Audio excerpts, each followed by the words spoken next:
ಒಂದೊಂದು ಸಭೆಲೂ ಕೂಡ 2,000-3,000 ಜನ ಭಾಗವಹಿಸ್ತಾ ಇದ್ದಾರೆ. ತುಂಬಾ ಒಳ್ಳೆ ರೀತಿಯಂತ ಸ್ಪಂದನೆ ಸಿಗ್ತಾ ಇದೆ. ಮಧ್ಯಾಹ್ನ 1:30-2 ಗಂಟೆ ಬಿಸಿಲಿದ್ರೂ ಕೂಡ ಸಾವಿರಾರು ಜನ ಇವತ್ತು ರಾಜ್ಯಾಧ್ಯಕ್ಷರನ್ನ ಅವರ ಮಾತನ್ನ ಕೇಳಬೇಕು ಅಂತೇಳಿ ತುಂಬಾ ಅತ್ಯುತ್ತಮವಾದಂತ ಸ್ಪಂದನೆ ಬರ್ತಾ ಇದೆ.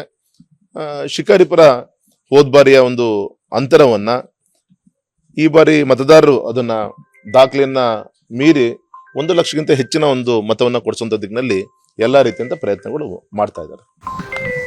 ನಿನ್ನೆ ರಾಜ್ಯಾಧ್ಯಕ್ಷರ ಕೈ ಮುಗಿದು ವಿನಂತಿ ಕೂಡ ಮಾಡ್ಕೊಂಡಿದ್ದಾರೆ ಸರ್ ಈಶ್ವರಪ್ಪ ಅವರಿಗೆ. ಇನ್ನು ಕಾಲ ಮಿಂಚಿಲ್ಲ ಕೈ ಜೋಡಿಸಿ ಅಂತ ಹೇಳಿ ಸರ್. ಇನ್ನು ಯಾವುದೇ ವಿಚಾರಗಳು ಕೂಡ ಇನ್ನು ವಿರೋಧ ಪಕ್ಷಗಳ ಬಗ್ಗೆ ಮಾತಾಡುವಂಥದ್ದು ಅವಶ್ಯಕತೆ ನಮಗೆ ಯಾರಿಗೂ ಕೂಡ ಇಲ್ಲ. ಯಾಕಂದ್ರೆ ಇವತ್ತು ನಾವು ಮಾಡಿದಂತ ಅನೇಕ ಸಾಧನೆ ವಿಚಾರಗಳಿದೆ.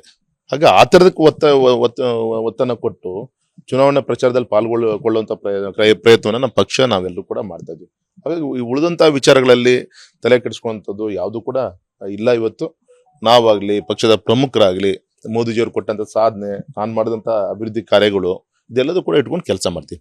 ಉಳಿದಂತ ವಿಚಾರ ಎಲ್ಲದೂ ಕೂಡ ಒಂದು ಆದ್ಯತೆ ಅಂತ ನಮ್ಗೆ ಯಾರು ಕೂಡ ಅನ್ಸಲ್ಲ ಸರ್. ಒಂದೊಂದು ಸಭೆಲೂ ಕೂಡ 2,000-3,000 ಜನ ಭಾಗವಹಿಸ್ತಾ ಇದ್ದಾರೆ. ತುಂಬಾ ಒಳ್ಳೆ ರೀತಿಯಂತ ಸ್ಪಂದನೆ ಸಿಗ್ತಾ ಇದೆ. ಮಧ್ಯಾಹ್ನ 1:30-2 ಗಂಟೆ ಬಿಸಿಲಿದ್ರೂ ಕೂಡ ಸಾವಿರಾರು ಜನ ಇವತ್ತು ರಾಜ್ಯಾಧ್ಯಕ್ಷರನ್ನ ಅವರ ಮಾತನ್ನ ಕೇಳಬೇಕು ಅಂತೇಳಿ ತುಂಬಾ ಅತ್ಯುತ್ತಮವಾದಂತ ಸ್ಪಂದನೆ ಬರ್ತಾ ಇದೆ. ಶಿಕಾರಿಪುರ ಹೋದ ಬಾರಿಯ ಒಂದು ಅಂತರವನ್ನ ಈ ಬಾರಿ ಮತದಾರರು ಅದನ್ನ ದಾಖಲೆಯನ್ನ ಮೀರಿ 1 ಲಕ್ಷಕ್ಕಿಂತ ಹೆಚ್ಚಿನ ಒಂದು ಮತವನ್ನ ಕೊಡಿಸುವಂತ ದಿಕ್ಕಿನಲ್ಲಿ ಎಲ್ಲಾ ರೀತಿಯಂತ ಪ್ರಯತ್ನಗಳು ಮಾಡ್ತಾ ಇದ್ದಾರೆ. ನಿನ್ನೆ ರಾಜ್ಯಾಧ್ಯಕ್ಷರ ಕೈ ಮುಗಿದು ವಿನಂತಿ ಕೂಡ ಮಾಡ್ಕೊಂಡಿದ್ದಾರೆ ಸರ್ ಈಶ್ವರಪ್ಪ ಅವರಿಗೆ.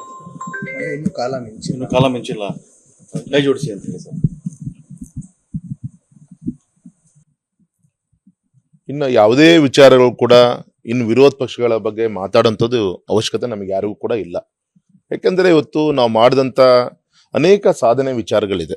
ಹಾಗೆ ಆ ಥರದಕ್ಕೆ ಒತ್ತನ್ನು ಕೊಟ್ಟು ಚುನಾವಣಾ ಪ್ರಚಾರದಲ್ಲಿ ಪಾಲ್ಗೊಳ್ಳುವಂತ ಪ್ರಯತ್ನವನ್ನ ನಮ್ಮ ಪಕ್ಷ ನಾವೆಲ್ಲರೂ ಕೂಡ ಮಾಡ್ತಾ ಇದ್ವಿ. ಹಾಗಾಗಿ ಉಳಿದಂತಹ ವಿಚಾರಗಳಲ್ಲಿ ತಲೆ ಕೆಡಿಸ್ಕೊಳ್ಳುವಂಥದ್ದು ಯಾವುದು ಕೂಡ ಇಲ್ಲ. ಇವತ್ತು ನಾವಾಗ್ಲಿ ಪಕ್ಷದ ಪ್ರಮುಖರಾಗ್ಲಿ ಮೋದಿಜಿಯವರು ಕೊಟ್ಟಂತ ಸಾಧನೆ, ನಾನು ಮಾಡಿದಂತ ಅಭಿವೃದ್ಧಿ ಕಾರ್ಯಗಳು ಇದೆಲ್ಲದೂ ಕೂಡ ಇಟ್ಕೊಂಡು ಕೆಲಸ ಮಾಡ್ತೀವಿ. ಉಳಿದಂತ ವಿಚಾರ ಎಲ್ಲದೂ ಕೂಡ ಒಂದು ಆದ್ಯತೆ ಅಂತ ನಮ್ಗೆ ಯಾರು ಕೂಡ ಅನ್ಸಲ್ಲ ಸರ್. ಒಂದೊಂದು ಸಭೆಲೂ ಕೂಡ 2,000-3,000 ಜನ ಭಾಗವಹಿಸ್ತಾ ಇದ್ದಾರೆ. ತುಂಬಾ ಒಳ್ಳೆ ರೀತಿಯಂತ ಸ್ಪಂದನೆ ಸಿಗ್ತಾ ಇದೆ. ಮಧ್ಯಾಹ್ನ 1:30-2 ಗಂಟೆ ಬಿಸಿಲಿದ್ರೂ ಕೂಡ ಸಾವಿರಾರು ಜನ ಇವತ್ತು ರಾಜ್ಯಾಧ್ಯಕ್ಷರನ್ನ ಅವರ ಮಾತನ್ನ ಕೇಳಬೇಕು ಅಂತೇಳಿ ತುಂಬಾ ಅತ್ಯುತ್ತಮವಾದಂತ ಸ್ಪಂದನೆ ಬರ್ತಾ ಇದೆ. ಶಿಕಾರಿಪುರ ಹೋದ ಬಾರಿಯ ಒಂದು ಅಂತರವನ್ನ ಈ ಬಾರಿ ಮತದಾರರು ಅದನ್ನ ದಾಖಲೆಯನ್ನ ಮೀರಿ 1 ಲಕ್ಷಕ್ಕಿಂತ ಹೆಚ್ಚಿನ ಒಂದು ಮತವನ್ನ ಕೊಡಿಸುವಂತ ದಿಕ್ಕಿನಲ್ಲಿ ಎಲ್ಲಾ ರೀತಿಯಂತ ಪ್ರಯತ್ನಗಳು ಮಾಡ್ತಾ ಇದ್ದಾರೆ. ನಿನ್ನೆ ರಾಜ್ಯಾಧ್ಯಕ್ಷರ ಕೈ ಮುಗಿದು ವಿನಂತಿ ಕೂಡ ಮಾಡ್ಕೊಂಡಿದ್ದಾರೆ ಸರ್ ಈಶ್ವರಪ್ಪ ಅವರಿಗೆ. ಇನ್ನು ಕಾಲ ಮಿಂಚಿಲ್ಲ ಕೈ ಜೋಡಿಸಿ ಅಂತ ಹೇಳಿ ಸರ್. ಇನ್ನು ಯಾವುದೇ ವಿಚಾರಗಳು ಕೂಡ ಇನ್ನು ವಿರೋಧ ಪಕ್ಷಗಳ ಬಗ್ಗೆ ಮಾತಾಡುವಂಥದ್ದು ಅವಶ್ಯಕತೆ ನಮಗೆ ಯಾರಿಗೂ ಕೂಡ ಇಲ್ಲ. ಯಾಕಂದ್ರೆ ಇವತ್ತು ನಾವು ಮಾಡಿದಂತ ಅನೇಕ ಸಾಧನೆ ವಿಚಾರಗಳಿದೆ. ಹಾಗೆ ಆ ಥರದಕ್ಕೆ ಒತ್ತನ್ನು ಕೊಟ್ಟು ಚುನಾವಣಾ ಪ್ರಚಾರದಲ್ಲಿ ಪಾಲ್ಗೊಳ್ಳುವಂತ ಪ್ರಯತ್ನವನ್ನ ನಮ್ಮ ಪಕ್ಷ ನಾವೆಲ್ಲರೂ ಕೂಡ ಮಾಡ್ತಾ ಇದ್ವಿ. ಹಾಗಾಗಿ ಉಳಿದಂತಹ ವಿಚಾರಗಳಲ್ಲಿ ತಲೆ ಕೆಡಿಸ್ಕೊಳ್ಳುವಂಥದ್ದು ಯಾವುದು ಕೂಡ ಇಲ್ಲ. ಇವತ್ತು ನಾವಾಗ್ಲಿ ಪಕ್ಷದ ಪ್ರಮುಖರಾಗ್ಲಿ ಮೋದಿಜಿಯವರು ಕೊಟ್ಟಂತ ಸಾಧನೆ, ನಾನು ಮಾಡಿದಂತ ಅಭಿವೃದ್ಧಿ ಕಾರ್ಯಗಳು ಇದೆಲ್ಲದೂ ಕೂಡ ಇಟ್ಕೊಂಡು ಕೆಲಸ ಮಾಡ್ತೀವಿ. ಉಳಿದಂತ ವಿಚಾರ ಎಲ್ಲದೂ ಕೂಡ ಒಂದು ಆದ್ಯತೆ ಅಂತ ನಮ್ಗೆ ಯಾರು ಕೂಡ ಅನ್ಸಲ್ಲ ಸರ್.